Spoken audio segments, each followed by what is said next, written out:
Assalamualaikum warahmatullahi wabarakatuh. Selamat pagi dan selamat sejahtera untuk kita semua.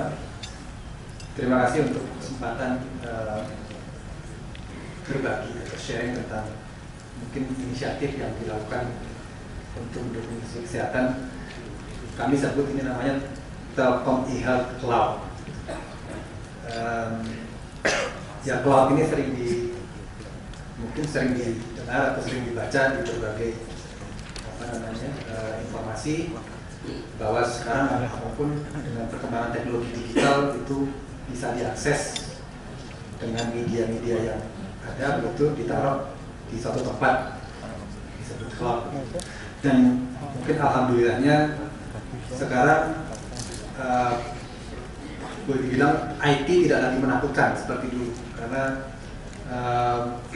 kita sudah biasa dengan perangkat-perangkat teknologi. Apalagi anak-anak kita gitu, sudah nggak pakai user guide langsung bisa pakai. Sekarang paling nggak media smartphone, notebook, tablet begitu sudah sangat biasa, sehingga demikian diharapkan pemanfaatan IT menjadi lebih mudah. Kami akan mulai dari ekosistem dalam industri kesehatan, dan ada 4 agenda. Kedua, nanti akan kami sampaikan tren dalam industri e-health dan harapan-harapan dari e-health.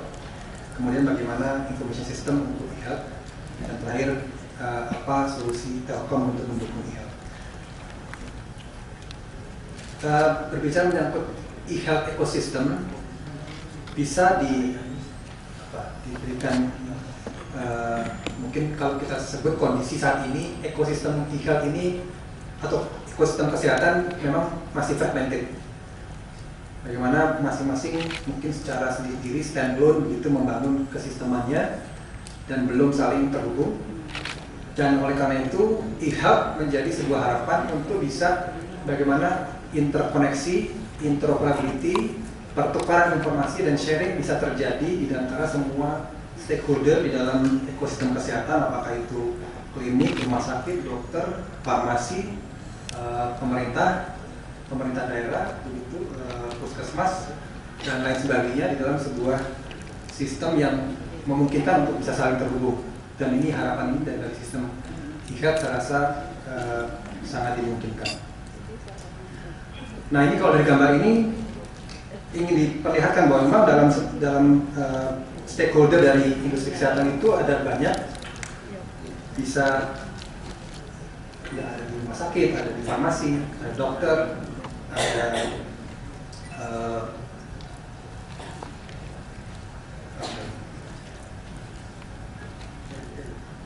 nah, ini dari semua pelaku ini yang jumlahnya berbagai macam ini, jumlahnya banyak, masing-masing tentu punya interest, punya kepentingan apa yang harus dituju sebagai sebuah rumah sakit atau sebagai industri farmasi, sebagai dokter begitu.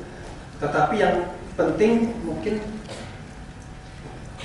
yang perlu dipastikan adalah adanya satu kesatuan tujuan. Bagaimana kita menempatkan pasien itu di tengah. Bagaimana pasien itu sebagai center, kita bisa pastikan diberikan quality of care dan juga safety bagi pasien untuk dia nanti bisa mendapatkan pelayanan kesehatan, siapapun stakeholder di dalam ekosistem ini. Nah, ini solusi e-health di Indonesia yang saat ini masih parsial. Ada rumah sakit, ada puskesmas, ada apotek, begitu, ada industri farmasi yang masing-masing mengembangkan kesistemannya. Memang implementasinya masih silo-silo, karena masing-masing tentu ingin memastikan pengelolaan di dalam sistemnya sendiri berjalan dengan baik. Standarisasi juga masih belum terjadi, interoperabilitas masih sulit, dan juga mungkin yang menjadi isu adalah data kelengkapannya masih lemah, dan kemudian akses informasi publik juga menjadi terbatas. Oleh karena itu, ketersediaan sebuah platform yang bisa mengintegrasikan berbagai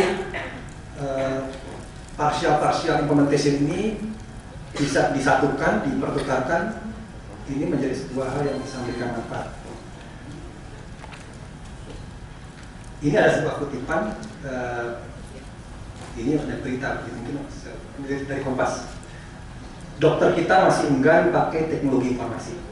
Ini kata berita di Kompas. Jadi memang industri kesehatan menurut berita ini relatif lambat dibanding industri lain dalam mengadopsi teknologi informasi. Jangan bicara Indonesia, bahkan itu di garis bawah itu. Di Amerika saja itu yang teknologinya sudah ada, even adopsinya juga relatif tidak cepat. Ini saya rasa mungkin tantangan di dalam penerapan ICT di dalam industri kesehatan.